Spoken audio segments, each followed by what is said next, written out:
This is War of the Suns, the Chinese War of Resistance 1937 to 1945. This is a rules video and we're looking at an overview of air operations. I won't be covering the actual mechanics of air combat itself, which is quite a big subject and you can make a very long video. It's a bit like the naval side as well, where I only just gave an overview of what's going on. Right. First thing we've got is bases. Now, air bases that existed prior to the conflict are actually on the map. You can see that little sort of aircraft thing there.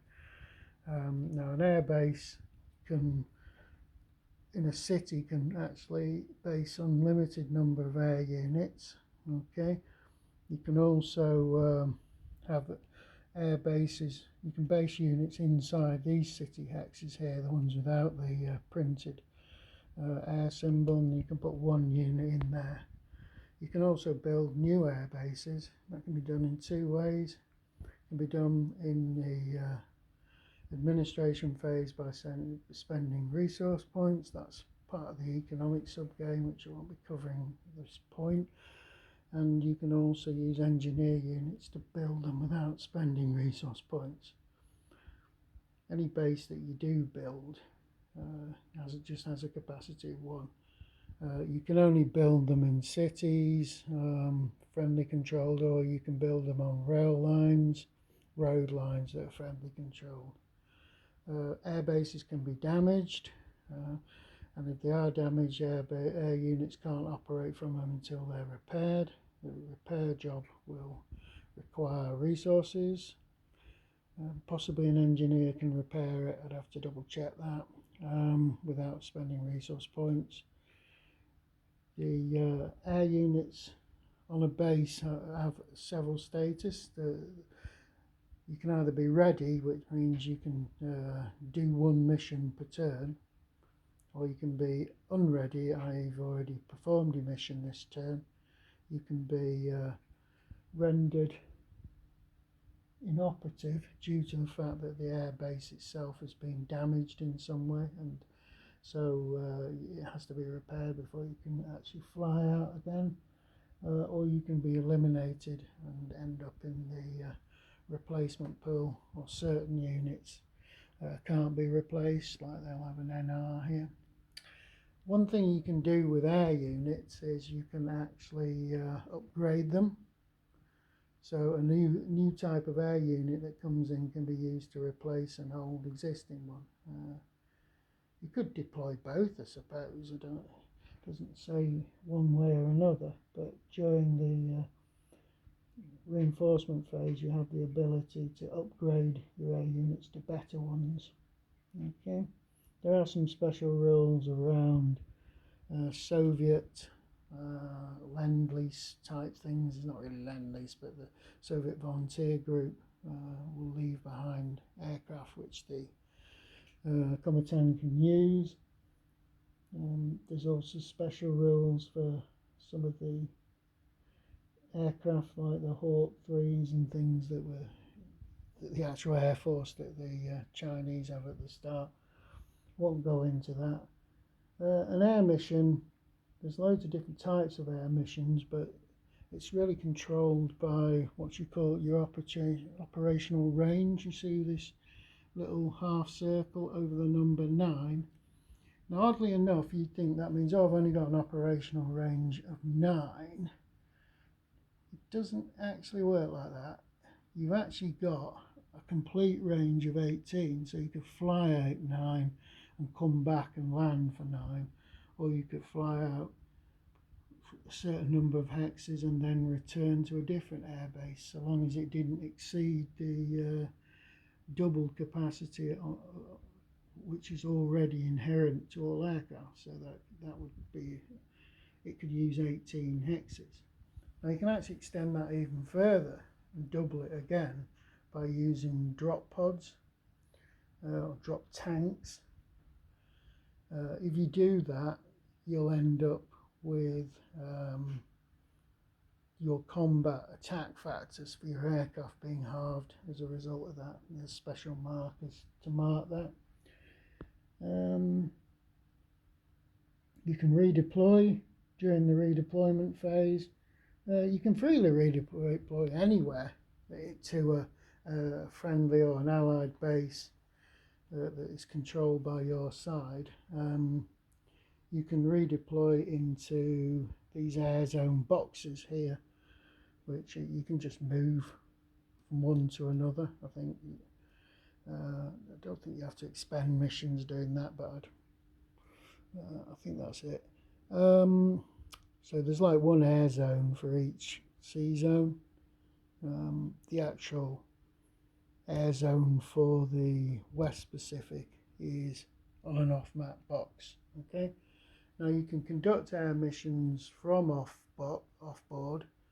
You just simply say, if I was going to do one from Mukden or something like that, I would just say it's coming from the certain hex side, all right, or I could say I'm launching a mission from the West Pacific Sea Zone, but the mission's operative range starts on the map edge.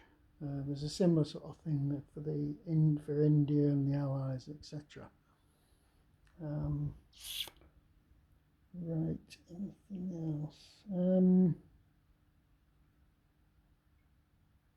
Right, okay, yeah, only there's like two theatres here. There's the Indo-Chinese theatre and the Chinese theatre. Now, you can't switch between those air zones unless you're specifically an American unit. Okay. Other things you can do with aircraft, you've got air freight, transport units with a type of T, and heavy bomber units are able to conduct air freight missions in the movement turn, in their friendly movement turn. So each unit has got like a payload capacity. Now that payload capacity can be run down. So there's a bit of an exception to the rule that you can only do one mission per turn. A transport unit can do as many missions as it wants until its payload capacity is used up.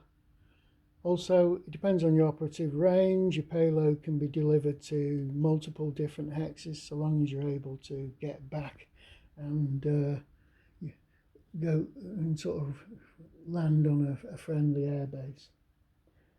Okay. Just checking this. Right, so payload capacity can either be used to transport or supply. If you're using it to transport, one payload capacity point is equal to one stacking point. Okay. Supply is very similar. One payload point is able to supply one unit which is out of supply. Okay. Now this depends on your supply value. A normal unit has an air supply unit, air supply value equal to its stacking points. There's double if this is mechanized or artillery units, mechanized being tanks as well. Halve the value if the unit receiving the supply is in an airbase or a city hex, and double the value if the unit is in a hill mountain hex with no airbase or city. And you also double the value if it's in an enemy zone of control. Okay. Other things you can do are your various types of missions. You've got fighter escorts. You can escort bombing missions. These to protect them from enemy fighters. You can do strategic bombing. With strategic bombing, you can attack cities, airfields, supply centres, air bases, naval bases, road or bridges, factories. Okay, so there's quite a lot you can do there. Ground support, you're able to support any particular attack being made by your ground units, and that increases your capacity of the actual ground attack. Right, just bear with me a second. Okay. Right. As I say, I'm not going to give you the full mechanics of the air combat system. Other things you can do, yeah, you can support fleets doing their missions. You can support fleets on rivers doing their missions. You can do interdiction, so if you've got friendly air units that are within range of an enemy transport mission or an enemy ground attack mission, you can actually intercept them. And you can, if you destroy them, you destroy the transported supply or the transported unit, etc. In terms of actual fighting itself, a very brief overview, you've got fighters versus fighter combat, fighters versus non-fighters, and that's it. Okay, that gives you an overview of what you can do with aircraft. Phew, that was a lot.